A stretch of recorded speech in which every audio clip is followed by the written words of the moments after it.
I'd like to start with the Falcons. Congrats to them, their fan base, everybody. What an upset over the Bills. For starters, number one, it finally happened. The Falcons have figured out how to use all the talent that they have on both sides of the ball. And this is nice. And it has them looking like a playoff team. Wait, we'll get there. Of course, it begins with Bijan. 230 yards is crazy. The Bills defense had no answer for him.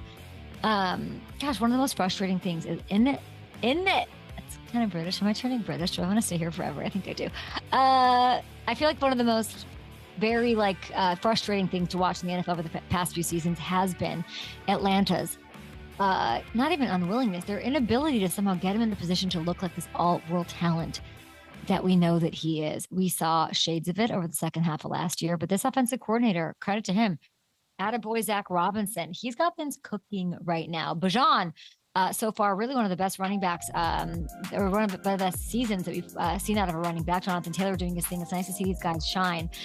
He's not only leading the league in total yards, even though he's had his bye week already, he is putting up more yards per game than any running back ever right now.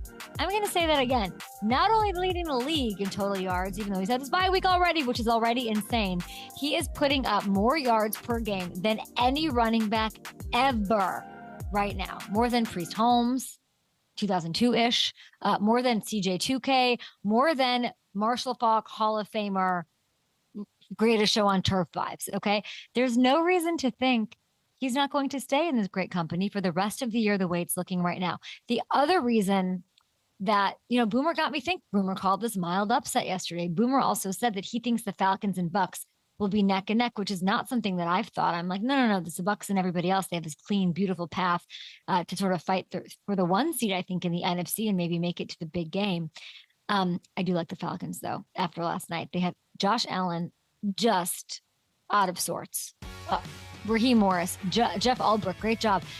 They did what a lot of teams maybe don't do as much against the Bills. They were super aggressive. They came after Josh. Pressure from all sorts, all times, all, I don't even know, all angles. It was wild to see. They had 4 sacks, 2 huge picks. They held the Bills to 2 for 9, I'm saying. 2 for 9 on third down is crazy. D. Alford, love him, getting some shine here. AJ Terrell, Jesse Bates, this big ad that was taken for my Bengals that we thought they were doing their thing as far as the secondary is concerned. And it wasn't really an anomaly night either, because the Falcons, have the number 1 total defense in the land. All across the land. These Falcons, they're ahead of the Broncos defense that kept the Jets to negative yards on Sunday, yet somehow it's Atlanta that is number 1. They've been this good against pretty much everyone so far. They needed this kind of a playoff atmosphere-ish, big-time opponent, takedown, bright lights, prime time. They needed this so the rest of us would take notice. And I bet the Overlord's taking notice, by the way. Let's take a look. Atlanta, not currently in playoff position, minus 106 to get in. That on FanDuel Sportsbook this morning. Loving the value here. More on all things Sportsbook with the Bussin' with the Boys fellas here in a bit. For the Bills, though, and we'll dig into this more with those two beautiful gentlemen in a moment. But I will say this for now. They did lose back-to-back games right around this time last year, too. So I'm not going to freak out. But I don't have the temperature of Bills fans online. I don't know what they're doing. But we know the pieces are there. They've got the talent. They've got the reigning MVP. I almost said greatest quarterback. I don't know. But they haven't quite looked like themselves, right, on either side of the ball. And that's not just last night. I'd say it's like the last few games, the last 3 maybe.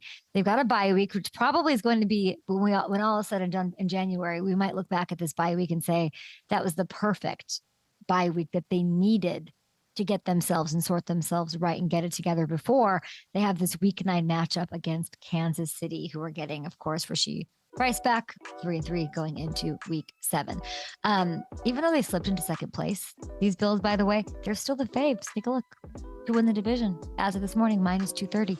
I will say where we do have some changes. Yeah, those are your AFC standings.